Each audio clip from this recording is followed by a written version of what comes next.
Welcome to the third Demystifying the DOJ of 2025.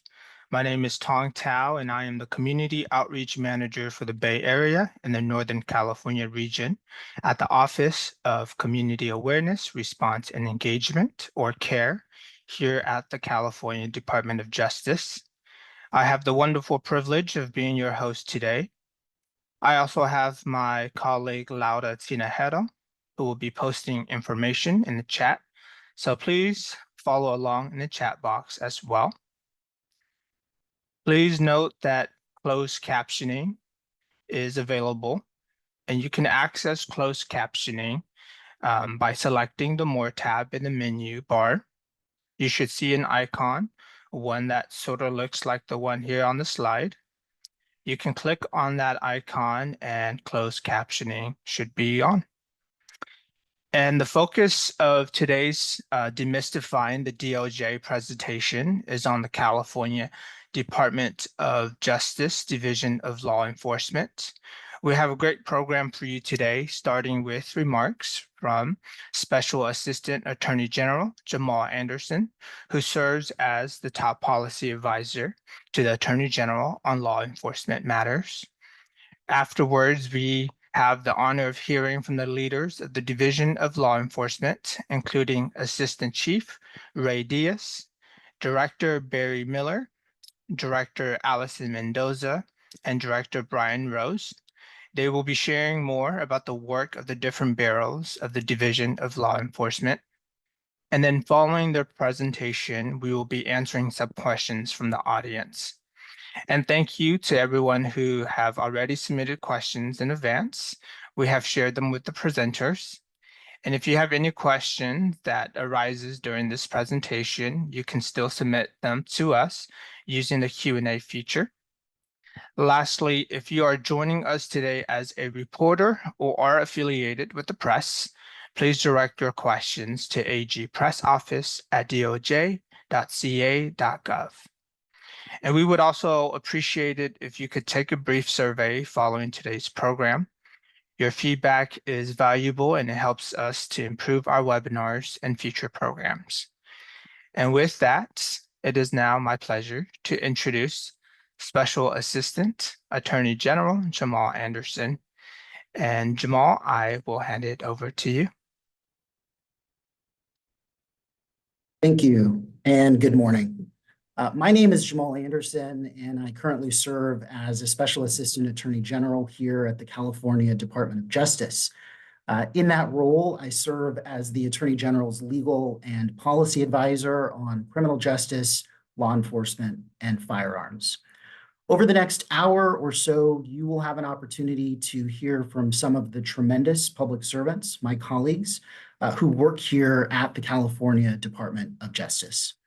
These men and women who lead the Division of Law Enforcement work hard every day to keep all of you here on this webinar, and in fact, all Californians across this great state safe. The work that you hear about today is not always publicized, and it doesn't always make the news, although sometimes it does. But it is incredibly important work nonetheless, being undertaken every day with great vigor and intentionality to tackle many of the most pressing public safety challenges facing us here in California. From tackling the fentanyl epidemic and organized retail theft to ridding our streets of ghost guns and violent gangs, this is the work that animates those of us who spend our time here at the California Department of Justice.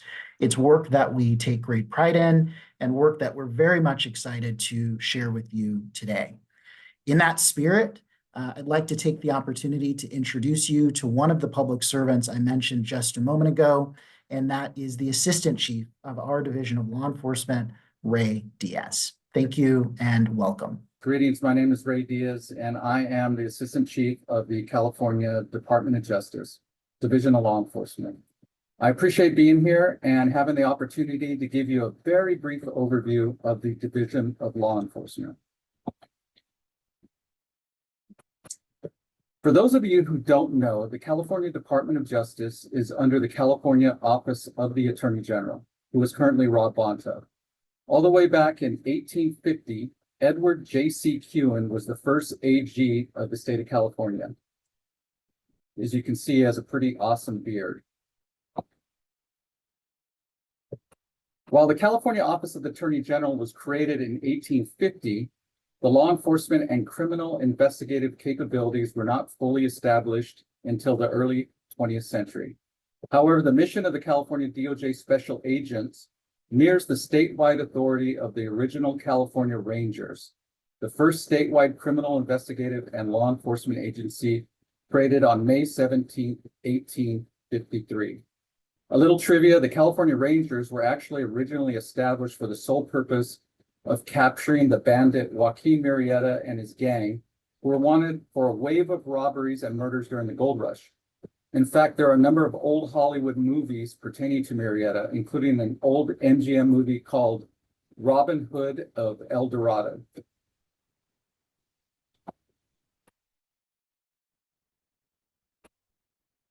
In 1962, the Division of Law Enforcement was created under the California Department of Justice, with a single division director, later renamed to division chief, overseeing the bureaus and reporting directly to the California Attorney General. The current chief is Stephen Woolery, who is my boss.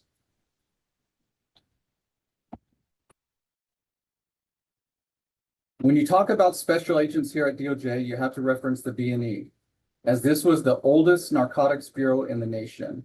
At one time, over 70% of our agents were B&E agents. When I started my career in the 90s with DOJ, I was a B&E agent. Unfortunately, B&E was disbanded in 2012. There are two divisions under the Attorney General umbrella who have investigative authority and maintain special agents. One is my division, the Division of Law Enforcement, and the other is the Division of Medical Fraud and Elder Abuse, who investigate medical fraud and are tasked with protecting our elderly. And let's get to our special agents. The photo below are special agents in front of the state capitol in honor guard attire to honor fallen peace officers at the Peace Officer Memorial. Every May, peace officers throughout the state honor our fallen brothers and sisters, and DOJ is no exception. Like the slide says, DOJ special agents possess the most expansive police powers in the state of California. Our strength comes from our ability to work with our law enforcement partners throughout the state. This is our law enforcement command structure. First is our special agents who investigate anything from human trafficking to political corruption. Second is the special agent supervisor, who typically supervises a team of special agents.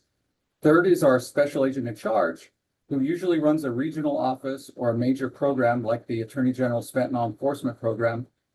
Then we have our bureau leadership, which is the assistant director and director, then is the assistant chief, and then my boss, the chief. I would also like to mention we have a special agent trainee classification. Although we mostly hire experienced investigators for the special agent classification, we will hire a number of trainees and send them through an academy every year.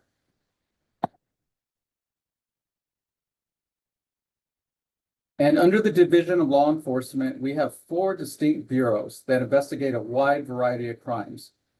I'm going to have each bureau director go over their respective bureaus for you. However, as the director of the Bureau of Gambling Control is not present with us today, I will start off by giving you a quick overview of the Bureau of Gambling Control.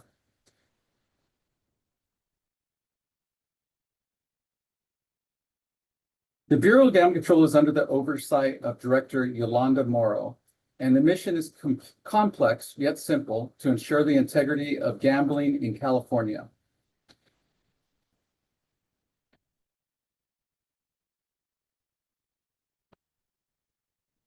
The Bureau has dual function as they ensure compliance to gambling laws and tribal compacts. The BGC also enforces criminal laws related to gambling. I would like to point out that although the Bureau of Gambling Control has regulatory authority over card rooms, our regulatory authority over tribal casinos is based on negotiated tribal compacts between the state of California and each respective tribe. California is also a public law 280 state, meaning we have the authority to investigate criminal matters on tribal land.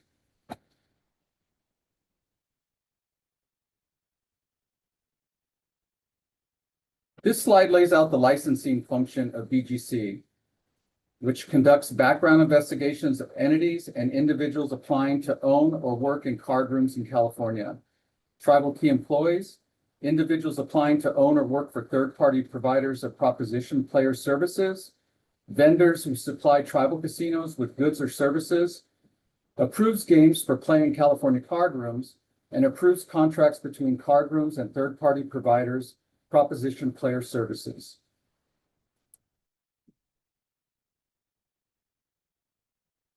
I should also point out there are 2 gambling authorities in the state of California. There is also the California Gambling Control Commission, which is under the authority of the governor's office. In this slide, you can see what the BGC and commission each does comparatively. Typically, our criminal cases involving tribal casinos require us to work closely with the individual tribe. That is why it's important we maintain great working relationships with the tribal gaming agencies of each tribe. For example, if we are investigating crimes that are taking place on a casino floor, it would benefit us to work with the tribe's surveillance department.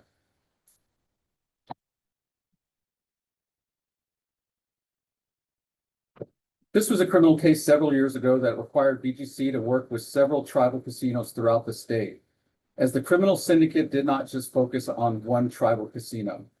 So now I have the privilege of introducing the director of our Bureau of Forensic Services, Barry Miller. Barry is very unique because he is not just a scientist, he's also pretty cool. As Assistant Chief Ray Diaz said, my name is Barry Miller, and I am the director of the Bureau of Forensic Services here in the Office of the Attorney General. The Bureau of Forensic Services is what we consider the scientific arm of the Attorney General's office, working in the criminal justice system, utilizing science as it applies to the courts. We provide services to 46 out of 58 of California's counties.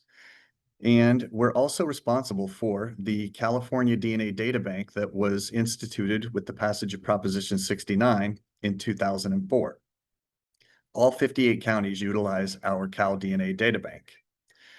We also manage a missing and unidentified persons DNA program, and it's one of 3 in the nation where we help identify unknown and missing persons through familial relationships, based on reference samples that are given by family members that want to find out who the missing people are or identify them. So some of the responsibilities of the Bureau of Forensic Services, we have these icons up on this slide, and they represent all kinds of things that we do as scientists, as practitioners in the Bureau. We have things from blood alcohol, breath alcohol, latent prints, fire debris analysis, ballistics comparisons, solid dose drug analysis, toxicology, which is drugs in blood and urine. We also have crime scene investigation, crime scene reconstruction, and we also run the California Criminalistics Institute, which is the teaching arm of the forensics community in California, and we teach law enforcement and forensic scientists across California, the nation, and even internationally. So something that I would like to talk to you about today represents the idea of DNA searches, because there's a lot of information out there about DNA searches and what they entail. So we're going to focus on something called CODIS and Forensic Investigative Genetic Genealogy. So CODIS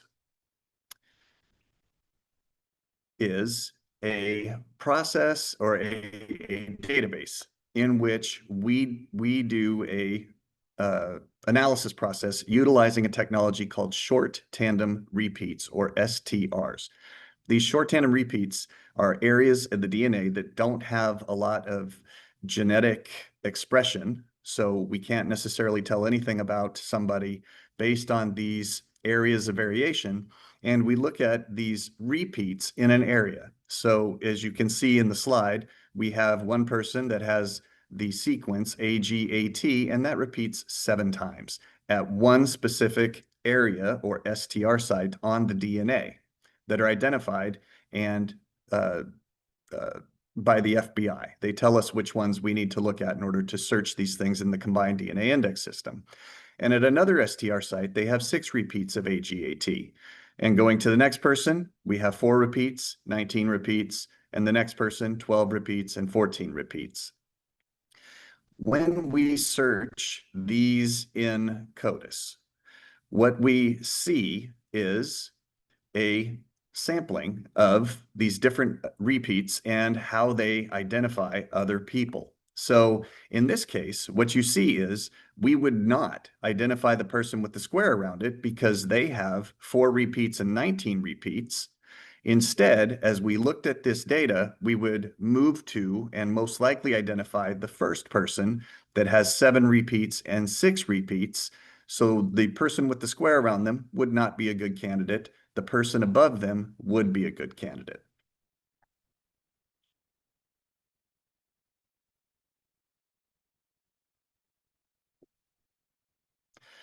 So how does that differ when we talk about genetic genealogy? And genetic genealogy uses a process, if you've ever sent your kit into 23andMe or Ancestry DNA, it uses a process called single nucleotide polymorphisms.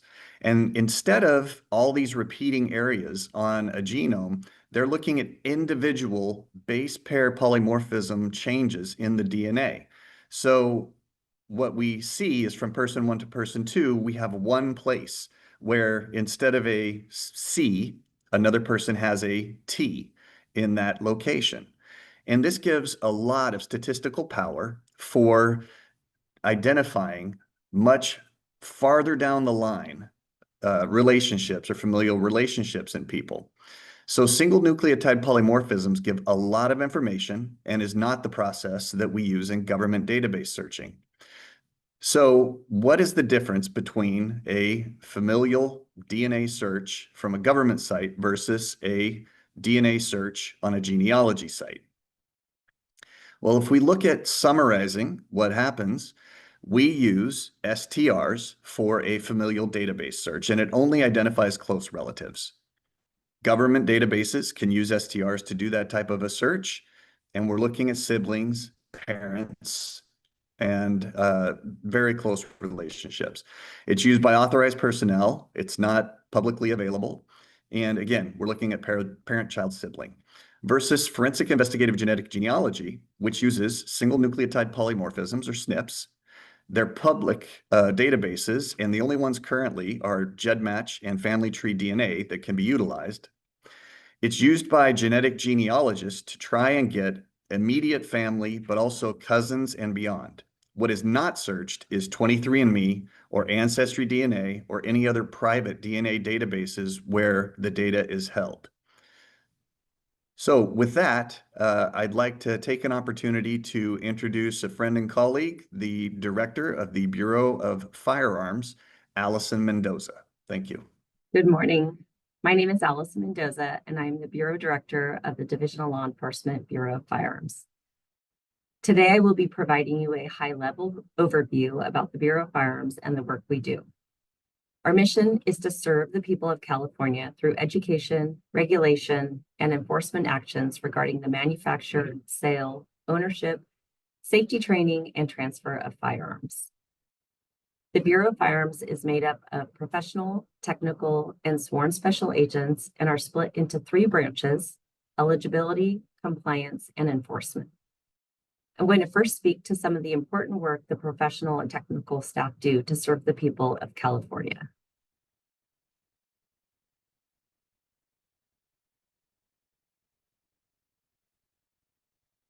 In 2024, the Bureau conducted over 2 million firearm and ammunition eligibility background checks utilizing state and/or federal systems for the purposes of, but not limited to, firearm and ammunition purchases, private party transfers, self-reporting applications such as firearm ownership and new resident reports, law enforcement and safekeeping returns, employment purposes such as peace officers and armed security guards, and permits and licenses, including carry concealed weapon licenses.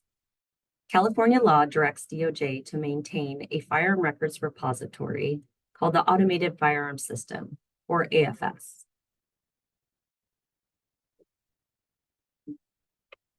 And requires various entities and individuals to submit records to DOJ for inclusion in AFS, including information from lawfully recorded firearm sales and firearm-related permits and transactions. The majority of the firearm-related records in AFS are submitted by California licensed firearm dealers who are required to electronically report information to DOJ about firearms sold or transferred by that dealer, including when dealers process a private party firearm sale or transfer between two unlicensed individuals. It also records an individual's report of firearm ownership and assault weapon registrations, which took place during specified registration periods, amongst other records.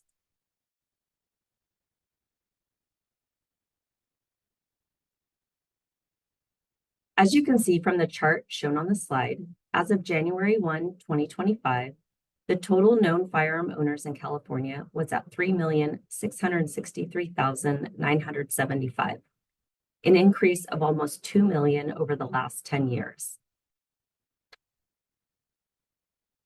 In addition to conducting eligibility checks, the Bureau performs other critical public safety services. Field representatives within the Bureau of Firearms conduct in-person compliance inspections at licensed dealer, vendor, and manufacturer locations, and at statewide gun shows. To help facilitate compliance with the many firearm laws and regulations, the field representatives regularly conduct basic and advanced trainings to industry members. Additionally, other areas of the Bureau provide training to law enforcement, courts, and mental health facilities on various reporting requirements, ways to utilize search and query information and records from within our systems, as well as requirements for reporting information to the department. And our firearm experts conduct in-person, hands-on firearm expertise training to our local enforcement partners. To assist the general public, our Bureau of Firearms website has valuable information on new laws, frequently asked questions, tips for gun owners, and how to safely and legally transport firearms, forms and publications, rulemaking packages, and so much more. You can also call the Bureau's Customer Support Center Monday through Friday.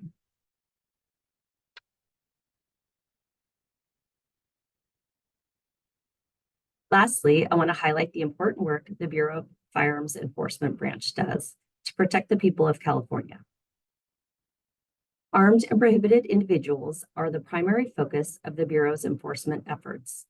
Individuals are entered into the Armed and Prohibited Persons System database, otherwise known as APPS, when they legally purchase or acquire a firearm, or when they otherwise report firearm acquisition or possession to the department. When a firearm owner becomes prohibited from keeping firearms they own or possess, California law generally requires that individual to promptly surrender or transfer their firearm. If the prohibited individual fails to comply with the law, that individual is flagged as a prohibited person flagged as a prohibited person in possession of a firearm in the APPS database. As noted in our 2024 annual report to the legislature, the Bureau of Firearms has only 76 authorized sworn agents to cover the entire state of California, conducting statewide APPS investigations. Last year, the Bureau of Firearms completed a record number of investigations. 8,501 individuals who were identified as being armed or prohibited were investigated. Agents also completed 115 cases in which individuals who were prohibited from and attempted to purchase ammunition. Through the efforts of these investigations, we recovered 1,520 firearms. Currently, the Bureau is working to expand the enforcement efforts by partnering with other agencies at the local, state, and federal level. We know the task force model is a force multiplier, enabling a more proactive and coordinated approach to removing firearms from prohibited persons. In addition to the Armed and Prohibited Persons Systems report I mentioned earlier, the department also publishes a few other annual reports that can provide you insightful information. Those are the Crime Guns in California report and the AB 2552 Gun Show report. All of these reports can be found on the publications page of the Attorney General's website. Thank you for your time and interest today. It was my pleasure to be here with you. Now I would like to introduce you to the Bureau Investigation Director, Brian Rose. Hi, everyone. Thank you, Director Mendoza. I'm Brian Rose, the Director of the Bureau of Investigation, or what we refer to as the BI. A little bit about me. I've been in law enforcement for about 30 years. I began my career with local police departments, but for the last 25 years, I've been with the Bureau of Investigation. All right, so let's talk a little bit about BI. There are 240 employees that work for BI, and of those 240 employees, about 170 of them are special agents, special agent supervisors, or special agents in charge. And the remaining 70 employees are our professional staff who support our special agents and the investigations that they are conducting. So our special agents are experienced police officers that are experts in conducting complex investigations, and each agent is assigned to a very specific team, or what we refer to as a program.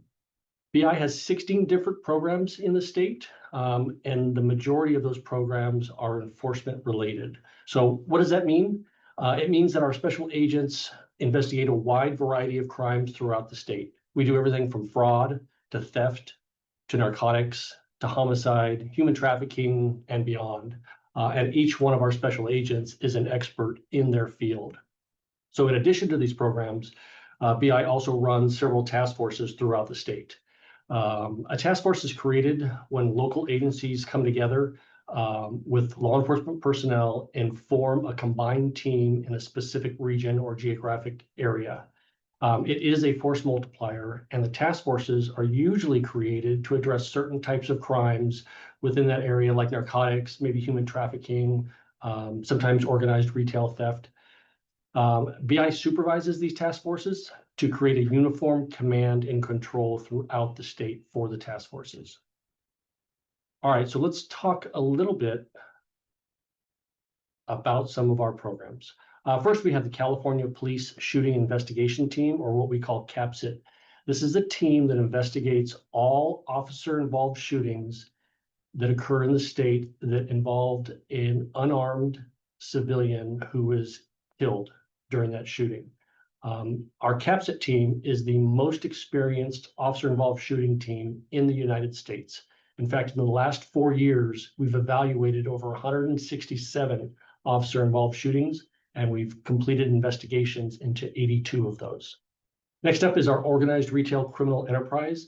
This is an organized retail theft team that does more than just investigate the thefts at the local stores. This is a team that goes in depth into the organizations that are fencing the stolen property either online or throughout the country as stolen property.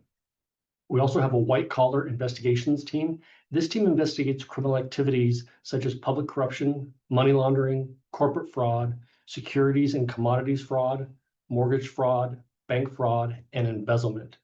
Anything that has to do with an organization doing these types of crimes.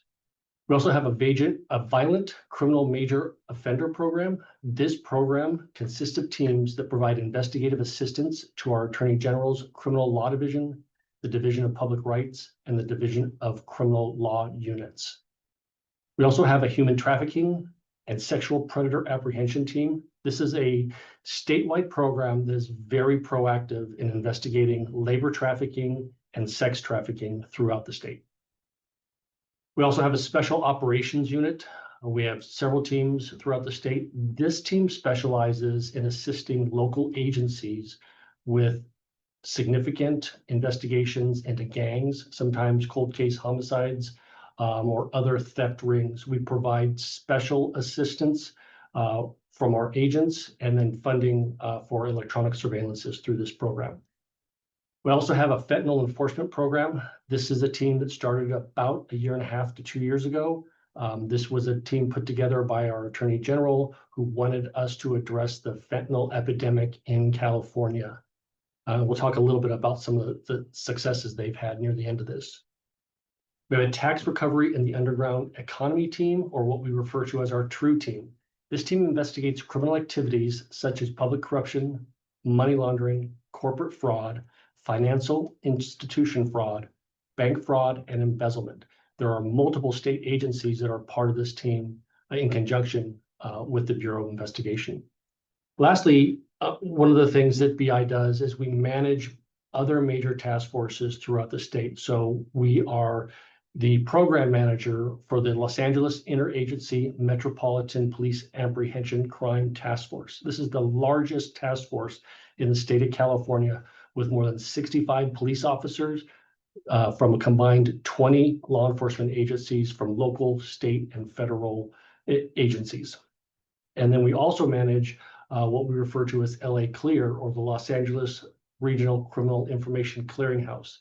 This is a program that helps law enforcement agencies nationwide coordinate their criminal investigations.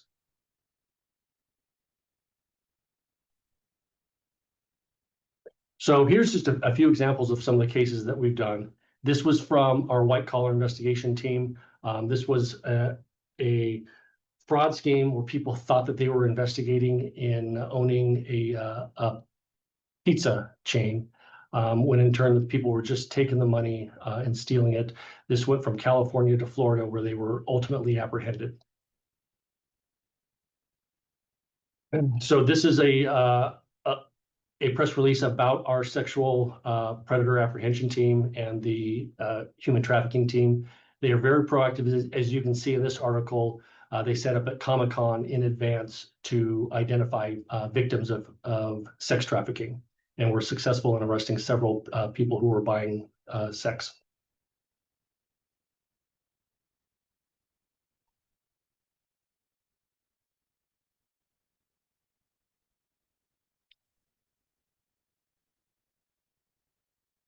Okay, I think my slides are stuck here. Lastly, I wanted to talk a little bit about our fentanyl enforcement team. Over the last year, they have seized millions of fentanyl pills and thousands of pounds in fentanyl powder, and continue in ongoing investigations. And they recently seized 9 pill presses that were being used to manufacture fentanyl inside the state of California. So the Bureau of Investigation also works closely with the Deputy Attorney Generals. We do a vertical prosecution model, which means that we work with our Attorney Generals, the prosecutors, from the beginning of the investigation all the way through the middle of the investigation, and then even during the prosecution phase. We work with our criminal division, the Special Prosecutions Unit, and the teams here, the fentanyl team, Special Operations team, TRUE, CAPSIT. They work very closely with our Attorney Generals. And then we have one Special Agent Supervisor that is assigned to work directly with our Attorney Generals. And then here's a map of our offices that I had just talked about and the locations that we're in. I will now turn this back over to Special Assistant Attorney General Jamal Anderson. Thanks for your time. Thank you, Director Rose, and all of the directors and Assistant Chief Diaz for your presentations. With that, let's go ahead and jump into some questions that have been previously submitted, as well as those that have come in so far today. We'll take a first question, and this one will be directed at Assistant Chief Diaz. This question came in, which is, who do I contact to request that DLE look into activity in my neighborhood, like cars doing donuts late at night, and more broadly speaking, any sort of localized law enforcement issues? Yeah, typically for the sideshow type of crimes, you're gonna contact your local authorities. If you're within the city jurisdiction, you're gonna contact your police department, county jurisdiction, local sheriff's department. That doesn't mean we wouldn't get involved, but it typically would be the police department or the sheriff's office contacting us if they had a real big problem, and we could provide them investigative support. But your first call is to your local authorities. Thank you. We received a question before the presentation today. And this is a question that I'll direct to you, Director Rose. And the question is this: is there anything being done to speed up investigations and provide more updates to involved agencies during an OIS or officer-involved shooting investigation? Yeah, that's a good question. So our OIS team has been around for 4 years. It came together within a year, and in the beginning we were just getting started in these types of investigations, so they tended to take a long time for us to complete. We recognized that about 2.5 years ago, and we are simply quicker and better at completing these investigations now. So of the 82 investigations that we have conducted, almost half of them have been finalized, and we are fast tracking the older ones to be completed. So there's 3 phases that we end up in. It's the investigation phase, then it's the review phase by the Special Prosecutions Unit, and then by the Police Practices section. So we see these 3 phases, and they generally take us about a year to complete. Thank you. Next question I'll direct at Assistant Chief Diaz, but anyone is welcome to answer as well. And the question is this: how does DLE collaborate with other sections within the Department of Justice, and what kinds of cases would overlap? Well, we have so many different teams, and so there's always going to be collaboration, especially under our Bureau of Investigation umbrella. You have all types of investigative teams, and especially when it relates to manpower, when you're doing operations, surveillance operations, or search warrants, you're going to pull from different teams and collaborate to ultimately get the job done. But we also have different divisions under the umbrella of the Attorney General. We have our criminal division, and like Brian stated earlier, we have a vertical prosecution environment. So we work directly with our deputy AGs who prosecute many of our cases. So there's that type of collaboration that goes on a daily basis here at DOJ, where our agents work with the state prosecutors. Thank you. I see a question in the chat that I will direct at Director Rose, which we didn't have a chance to talk about. But the question is this, which came in during your presentation, which is a good one. How does the Bureau of Investigations determine which investigations they will participate in and or lead, since local and county law enforcement agencies typically handle preliminary investigations? Yeah, it's a good question. So some of the stuff we're mandated to take. So like the officer-involved shootings, when it qualifies for us to take it, we have the jurisdiction and we'll take over that investigation. Some complaints come through the Attorney General's office and are directed to us, but we have specialty teams throughout the state that many local agencies are equipped to handle.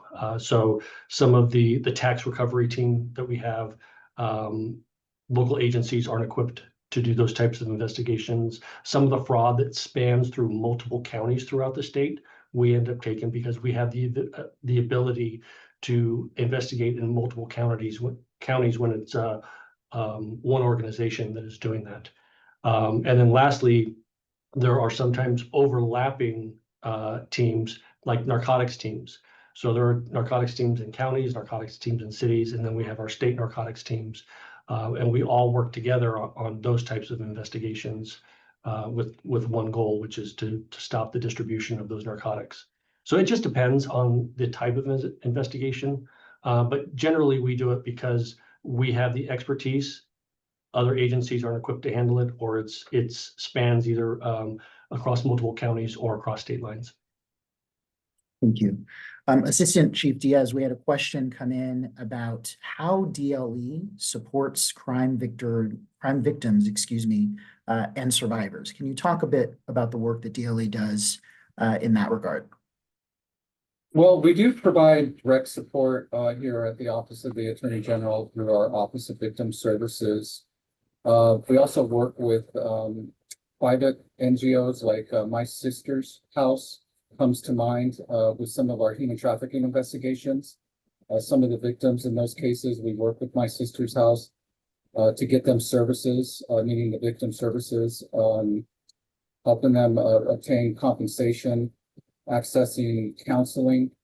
But I'd say that the primary way we really help victims here at DOJ, at least with the law enforcement side, is we conduct thorough investigations, and we try to make sure that these offenders are held accountable.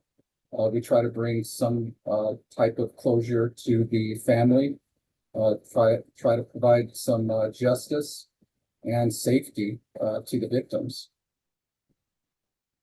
Thank you. We have a very specific question, which I'll direct to Director Rose, which is how does DLE work with the California Department of Insurance? So there are many times when their investigations and our investigations will cross over, and that's when we do case collaboration. So we will combine our investigative resources, or sometimes yield to them, or they'll yield to us, and one or the other agencies will complete that. But in addition to working with them in that same field, they actually have investigators that are assigned to the TRUE team. So we actually have them on one of our teams in the state, which is a task force model where the TRUE team has multiple state agencies that are assigned to work with our TRUE team. And DOI is just one of them. The Department of Insurance is just one of them.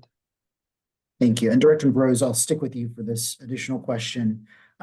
Is law enforcement being trained in how to react appropriately and work with individuals who may have disabilities? Yeah, the simple answer is yes.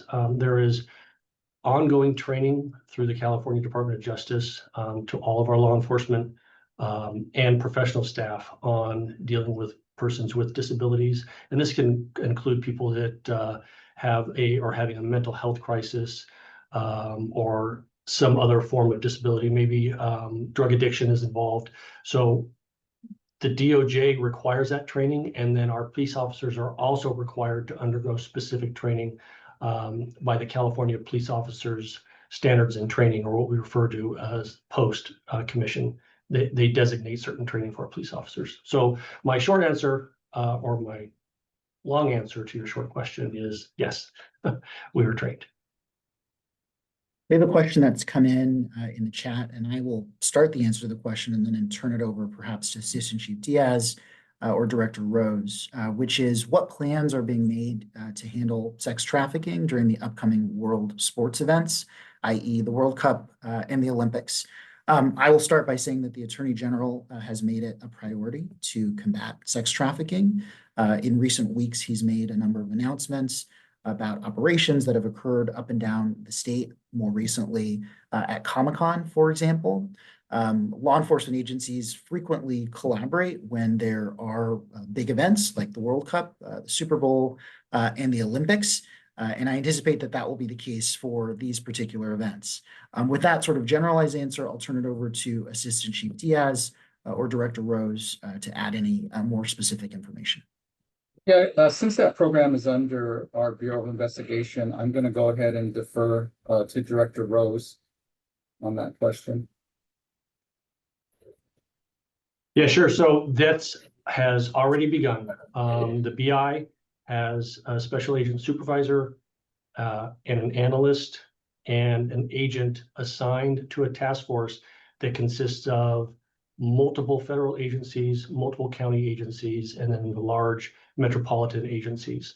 At this time, we are meeting bi-monthly on this and are formulating a plan to address World Cup, to address Super Bowl, and then ultimately in 2028, the Olympics. So we are directly involved in planning for that type of stuff right now. Thank you. We are at 10:48. I see a couple of additional questions. I would encourage folks, if you have any remaining questions, to go ahead and ask them in the chat, and we will get to them as we can. Let's go to a question that has come in, which is a very specific question, which is really about an incident, a particular incident involving an individual who may be the victim of a crime. We sort of covered this with the first question to Assistant Chief Diaz, but I'll ask generally again, just to emphasize, if an individual feels that they or someone they know is a victim of crime, is that something that should be reported to DLE or Cal DOJ or to a local law enforcement agency? Well, typically you would want them to report that to a local law enforcement agency. However, with that being said, we do have a mechanism here under the AG's office where we do receive complaints relating to crimes. And so someone will get back to them relating to that. There's a high probability, though, that we will actually reach out to the local authorities to see if we could get that individual the services that they need. So that would be the ideal situation, is for them to reach out to the local authorities. But we work with the local authorities, like I stated earlier. So many times the local authorities are going to reach out to us to assist them and give them investigative resources for their cases. That's what makes DOJ such a powerful agency. Like I stated earlier, we have the most investigative authority in the state of California. And our power comes from our ability to work statewide with all of our local counterparts, as well as our federal counterparts. We have a couple of questions here about firearms, and I'll direct them broadly to the group. The first question is, where do I turn in old guns that my family has? I'll open that broadly. Before I do that, I'll say that there are a number of local law enforcement agencies that frequently run sort of gun buyback programs. And I would encourage you to check with your local law enforcement agency. But I'll turn this over to anyone else here if you have additional information that you want to provide to this questioner. Yeah, I can add to that. There's other options available, such as finding somebody that might want to purchase a firearm. You could do a private party transfer through a licensed firearm dealer, do a pawn through a licensed firearm dealer. So there's other avenues that you can relinquish those firearms through a lawful method. I would encourage everybody to reach out to a firearm dealer, and they can help guide you through that process, or call our customer support center as well. Thank you. We have another, I'm sorry, Director Rose. I was going to say, I also think there is a process for inter-family transfer. Is that correct, Director Mendoza? Yes. Yeah, okay. And our website That's has, various transfers that you can do: operational law, intrafamilial transfer, and it will define the criteria in which those you can meet those requirements. Thank you. We have another firearms related question, which I'll open to the group, which is, what is or can the Department of Justice be doing to eliminate public access to ghost guns?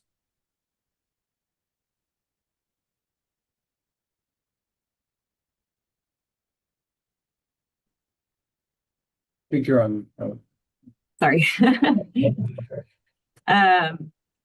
So to eliminate the public access to ghost guns. So ghost guns are not readily available to the public. They are, typically being manufactured by somebody who is trying to evade the lawful process of purchasing a serialized firearm. So you want to make sure that your transactions, your purchases are being done through a licensed firearm dealer, that there's serial numbers on firearms. Yes, they shouldn't be readily accessible to you.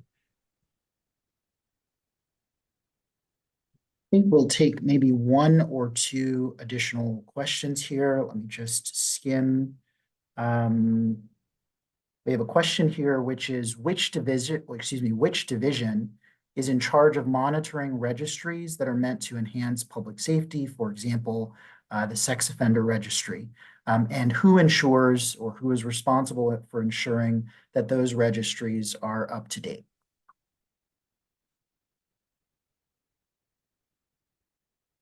Well, the Division of Law Enforcement is not responsible for those registries. But there is oversight from the Office of the Attorney General. I wouldn't be able to answer that question in specific because I need to understand it a little better as like what their monitoring process is. But the Division of Law Enforcement is not responsible for those databases. Ray, if I could chime in, the Criminal Justice Information Division, CJIS, maintains the systems. So they would be a good starting point. Right, and specifically with regard to, for example, the sex offender registry, there's documentation that is created when someone is added to the registry. A local law enforcement agency will be responsible for monitoring an individual compliance or monitoring that person's compliance. If that person falls out of compliance, that's information that would be submitted to the Department of Justice, as is the case of their compliance. There are a number of mechanisms, both local and statewide, to ensure that people, once they're required to register, are monitored and that compliance is provided to, information about that compliance is provided to the Department of Justice. And With- part of BI's human trafficking is the sexual predator apprehension team. And their primary job under what we refer to as SPAT, or sexual predator apprehension team, is to track down registrants who are in non-compliance. And that means like keeping their address up to date, checking in when they're supposed to, and making sure that if they move to a new jurisdiction, that they notify that local law enforcement agency that they have moved into their jurisdiction. So we have a team that will assist in tracking down a registrant fugitive. Thank you. With that, I think we are at time. So I want to take the opportunity to thank all of the directors and Assistant Chief Diaz and turn this back over to Tom. Thank you.